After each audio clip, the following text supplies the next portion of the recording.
All right, so moving forward here, now we're going to take a look at centripetal force. So from centripetal acceleration, remember we went from force to acceleration before, or acceleration to force before, where the acceleration was caused by the force, right? And so now those are exactly what's going to happen, but now in a circle.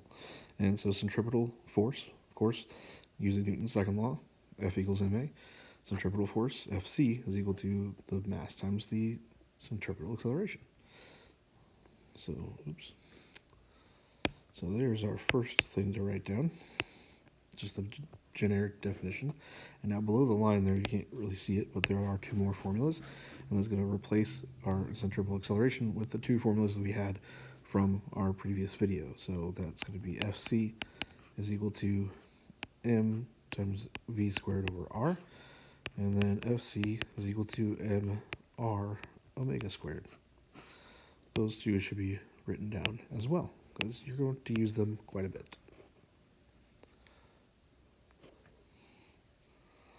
So this first one here, we have a child, again on a playground. This time it's a merry-go-round. It's rotating with omega, or an angular velocity of 40 revolutions per minute. We want to know the centripetal force that she must exert to stay on if she is 1.25 meters from the center. So mass is 22 kilograms. Radius is 1.25 meters. Those are good to go, but our omega this time is again in revolutions per minute.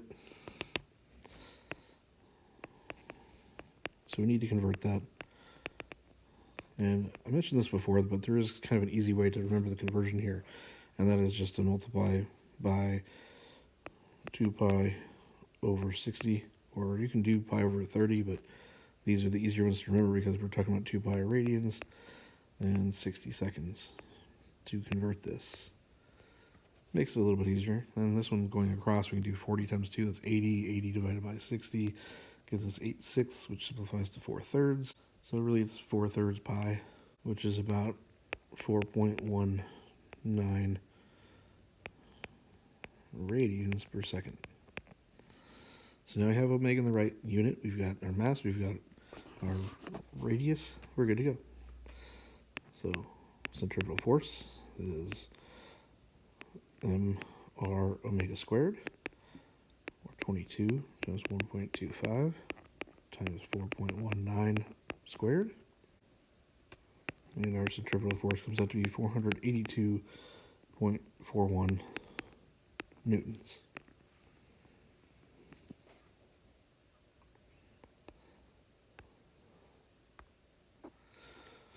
So this equation here is just a reworked version of what we just saw. It's just replacing or swapping out really the radius and the centripetal force. So it's solving for the radius. And the reason for that is that the mass and velocity, for a given mass and velocity, the large centripetal force causes the radius of curvature, or causes a small radius of curvature. So that means we should have a tight curve whenever for any mass or velocity, if there's a large centripetal force, should be a tight curve. It's similar to how acceleration works, right? So again, here, you can see here as well. So the higher the velocity, the larger the centripetal force is going to have to be. And the smaller the radius, the larger the centripetal force is going to have to be as well. In order to both make that curve, it just has to have that balancing act.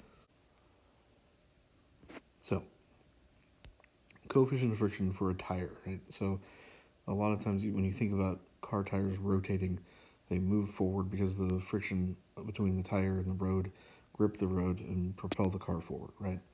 However, on a curve, that's still occurring, right? It has to be in order for the car to propel forward. That friction has to be occurring. So there's kinetic friction occurring, but there's also a static friction occurring when you're on a curve. And in order to negotiate that curve, the static friction has to be less than that maximum, right? If it is over the peak static friction, it's going to break and then start to slide. And that's not good when you're driving down the road and you want to be able to turn around some curve that's ahead in the road.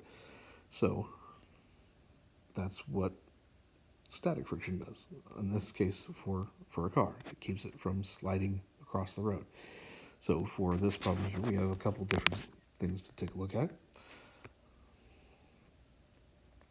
So we want to calculate the centripetal force exerted on a 900 kilogram car. Now we have a mass going on here, but before, last time, if you remember, we had a problem that had a 500 meter radius curve. The red car, we could see from above, was going around at 25 meters per second. So we've actually dealt with this exact problem before. We just now have the mass and we can find the centripetal force. So that's what we're going to do. So for A, we know that the mass now is 900 kilograms. We know that the radius is 500 meters. And we know that the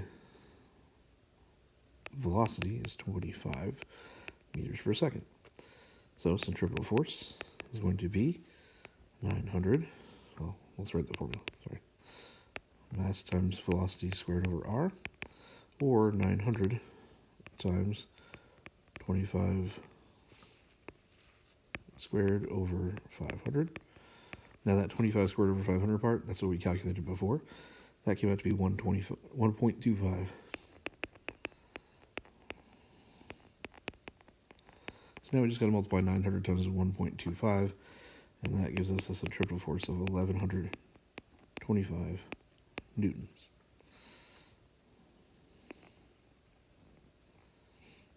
So now the next step, we want to figure out the coefficient of friction between the tires and the road for the static friction portion of this that keeps it from sliding. So down at the bottom you can see here that the centripetal force and the frictional force are the same. That's really what that last slide said. I should have said that then. That's on me. But centripetal force and frictional force, in this case, for the static friction, are equal. So that means we can replace friction force in the formula with the centripetal force we just got. And all we have to do is divide both sides by the normal force. Remember, we use Fn for that for us. And so that means the mu s is just equal to centripetal force over the normal force. So we need to figure out the normal force for this car, which is just going to counteract the weight.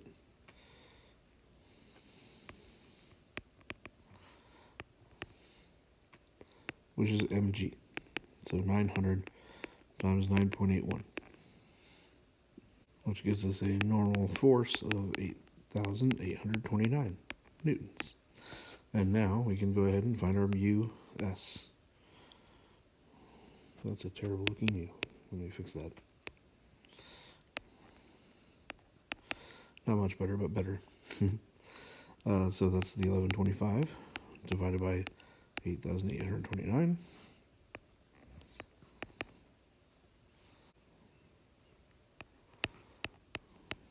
0.127, which is u. Now there's no unit for coefficient of friction, remember, so that is it. There's no unit to be given with it.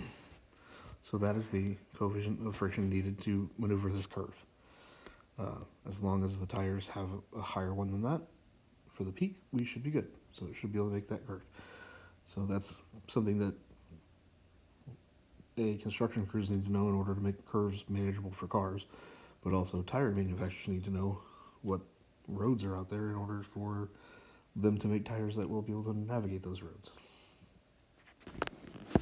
Along with the several other factors, obviously. It's not just those two things. But so looking at their work, here's them calculating our centripetal force, which is what we got for A. And then the bottom part, they solve for mu s. A different way than we did, but same process. They didn't just plug in the one we got before for some reason. But that's what you can do, and there we go, 0.13, which is ours rounded up. So there we go.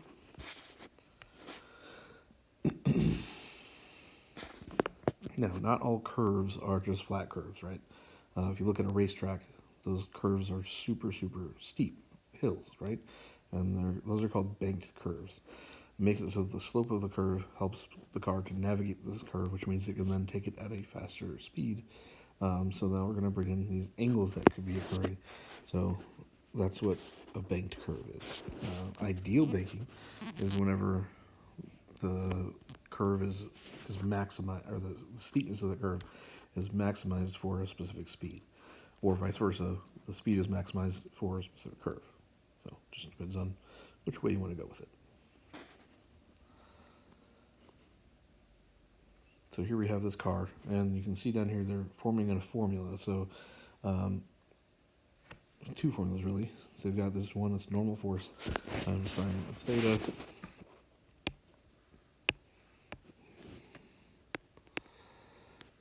and then they have this other one down at the bottom. You can't really see it very well, but it is the normal force times cosine of theta equal to W, which we know is mg, right? So W is just their version of weight. We use FG for that. So we have two parts to this, right? It's going down the slope. So the normal force, or the weight, is going to be counteracted by the normal force, the y component of the weight, that is. And then the x component of the weight is going to, actually we're talking about the other way around. The y component of the normal force counteracts the weight. The x component of the normal force counteracts the friction, which is counteracting the centripetal force, which is why we have mv squared over r. Now, both of these things have something in common, right? We've got a normal force between the two of them. So if I solve that second equation for the normal force, I'm going to divide by cosine theta. So if Fn is equal to mg over cosine theta, if I plug that into the first equation, so take this and plug it in here, I've got mg over cosine theta equal times sine theta equal to mv squared over r. So a couple things are going to happen here. We've got an m on both sides, so if I divide by m on both sides, they're going to cancel. And then we have this sine and cosine thing here that's occurring that we haven't really talked about too much, but sine over cosine is opposite over hypotenuse divided by adjacent over hypotenuse. Hypotenuses are going to cancel, and we're going to be left with opposite over adjacent, which is tangent. So that becomes tangent of theta. So we have g tangent of theta equal to v squared over r. So if I just divide both sides by g now,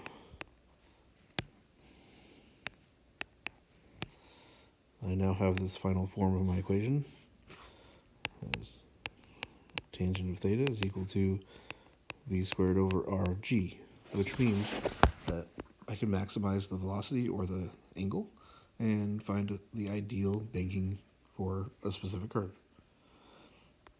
And basically what we just did. So two routes we can go. We can solve this for theta. So again, the final form equation that we got, tangent theta is equal to v squared over rg. We can solve this for v, where we multiply both sides by rg. And we end up with v squared, so we're going to square root it. So v is equal to the square root of rg tangent theta. That's going to maximize our velocity. And then going the other way, we just had to inverse tangent. So theta is equal to the inverse tangent of v squared over rg. And that's what's on the next slide. You might want to write these ones down. They're going to help us out, and they are not going to be on the AP formula chart. So keeping those in mind, though, will definitely help for sure. So the second equation we solved for is what they have here. So this one is taking that problem into account. We want to maximize our possibilities here, or at least find out what the maximum is. So what's the ideal speed to take a steeply banked curve? And so we know that theta here is 65 degrees. The radius is 100 meters. We want to know what the velocity is going to need to be in order to take this maximized curve. Of course, g is 9.81. Since we're looking for v and not theta, we're going to use the first equation we got, rg tangent theta.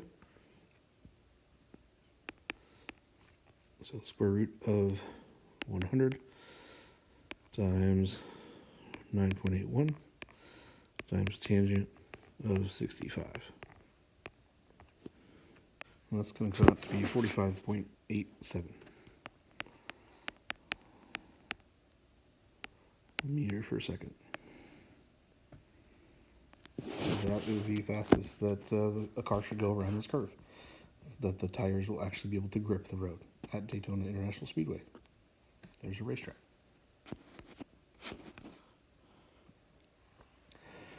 So looking at their work, there's the work they did. Same process. They did a power of 1/2, but does the same thing as you should remember from algebra, right? And so they went ahead and converted it to kilometers per hour as well. It's 165 kilometers per hour, consistent with a very steeply banked or rather sharp curve.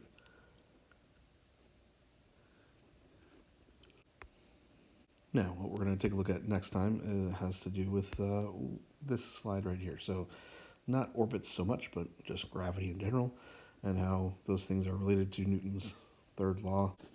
But that's about it. See you next time.